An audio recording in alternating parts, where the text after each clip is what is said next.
Today we're going to be reviewing and recapping the Red Ribbon Army saga of the original Dragon Ball series.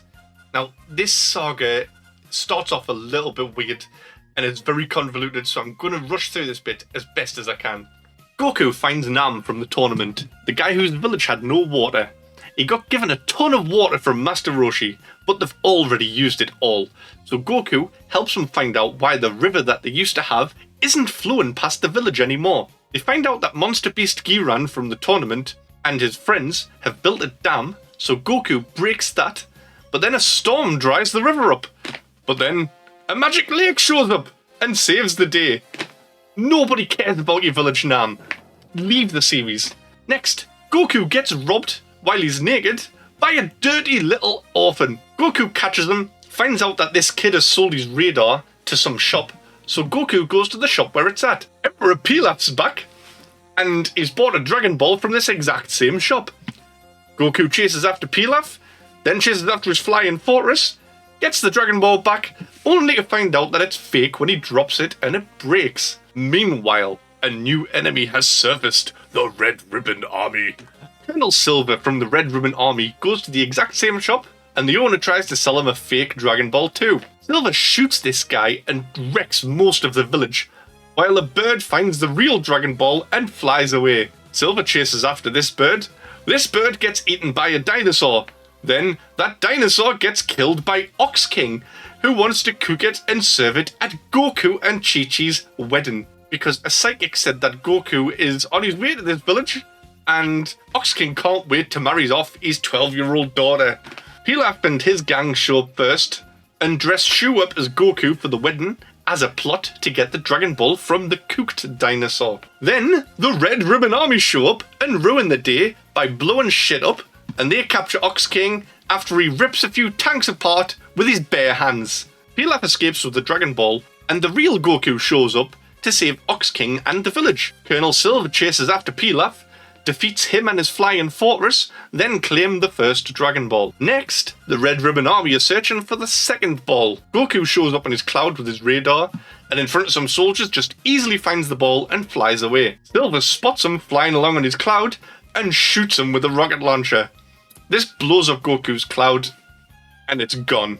Goku faces up against Silver and defeats him in a few hits. Now, without a cloud, Goku finds a Red Ribbon Army aeroplane, but he can't fly it, and he also finds a robot that can fly a plane, so this robot flies him up north somewhere, and they end up in just some random snowy village.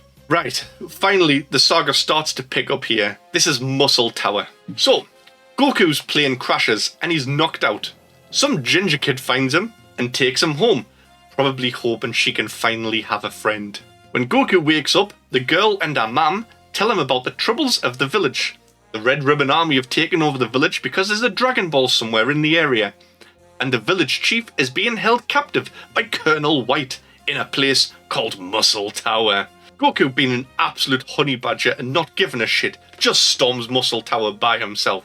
He breaks in, beats up a ton of guards, and then casually heads up to the next floor and encounters someone called Major Metallotron.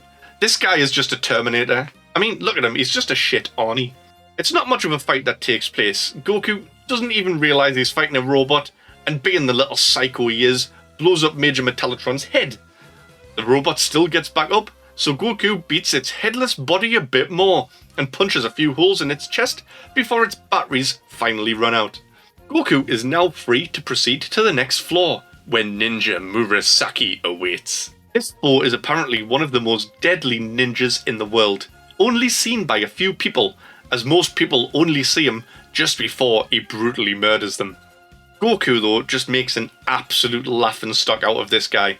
Murasaki wants to show off his ninja skills in a game of hide and seek, but Goku always seems to find him. At one point, Murasaki's hiding in a pond, and he's using a reed as a snorkel so he can breathe under the water. Psycho Goku shows up with a boiling kettle and just pours it straight down the pipe, then has a good laugh at Murasaki's misfortune. Then they have a race and test some other skills out, and Goku just beats him in everything. Finally, Murasaki tries to attack Goku in one of the best parts in this whole saga. Murasaki launches himself high into the air, and he comes hurtling down to attack Goku with his blade. Goku sticks his power pole in the floor, and steps away at the last minute. Murasaki lands on it bum first and loses his anal virginity. I'm bleeding! Murasaki reveals he was one of 5 and splits himself into the 5 Murasaki brothers. It doesn't help because Goku just beats up 4 of them immediately, but the 5th one unlocks a cage containing the evil, unstoppable android number 8. Only joking, Android 8 doesn't want to fight. He's just a big softie and he's scared of everything. Murasaki pulls out a kill switch and threatens to blow him up if he doesn't fight. He still refuses, so Goku jumps in to save the day, knocks out Murasaki and destroys the switch. With the help of android number 8, they manage to navigate a weird maze and make it up to the next floor to confront Colonel White. Colonel White presses a button opening a trapdoor, sending them down into a room below where a giant blob monster awaits. This giant blob tries to eat them, and Goku's fighting it, but his attacks don't work.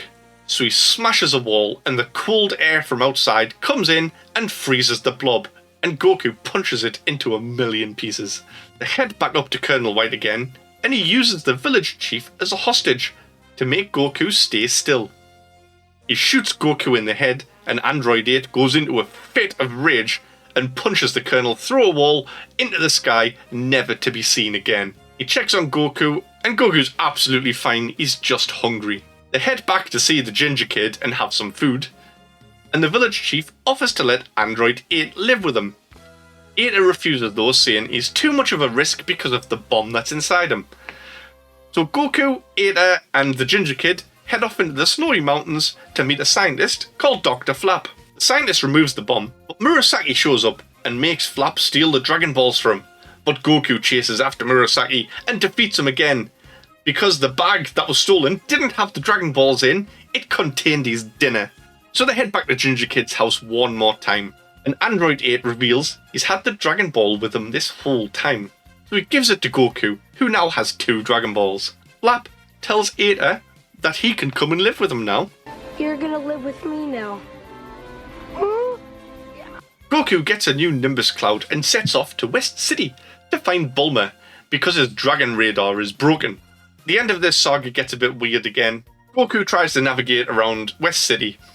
He bumps a taxi driver, fights Bruce Lee, beats up some criminals, and then the police escort him to Bulma's house. Some proper Jeremy Kyle shit's going down between her and Yamcha, and instead of just being a normal person, she drags Goku into it as well. Then they all end up at a theme park, where a master thief has been hired to steal the Dragon Balls from Goku. Husky, the master thief, dresses as a fortune teller, and she lures Goku and the gang into a tent. She says she senses Goku has 2 balls hidden, and asks to see them. The plan is to have her friends switch the lights off so she can grab them. You can probably see where this is headed. Goku misunderstands which 2 balls she wants to see and drops his pants. This woman reaches out and almost grabs his dick just as the lights come back on. Goku chases after her accomplices and leaves Yamcha with the Dragon Balls. And because Yamcha just absolutely sucks, he struggles against this woman, and then Bulma thinks he's having an affair with this woman and throws a giant crate off the back of his head and knocks him out. Husky takes the Dragon Balls and flies away. She sets a timer on a bomb to blow everyone and the theme park to smithereens. Goku returns, finds out, and chases after her, stopping her with just a second left on the timer. He retrieves the balls, and Bulma tells Yamcha to do one, then shrinks herself down to a tiny little person and jumps into Goku's shirt. They fly away to continue the next part of their adventure. Now, my final thoughts on this saga is that it's been very weird.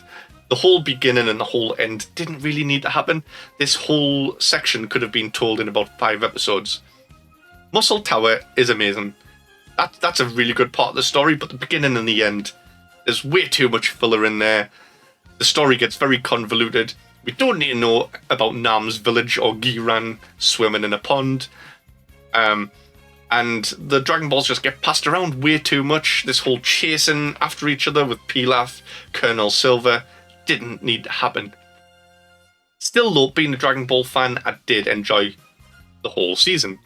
Next up, in the Red Ribbon Army part of this story, we have the General Blue Saga. That's what we're going to be talking about next time. General Blue is a lot more threatening and deadly than any of the Red Ribbon Army people that he has faced so far. Goku finally gets to go up against someone dangerous.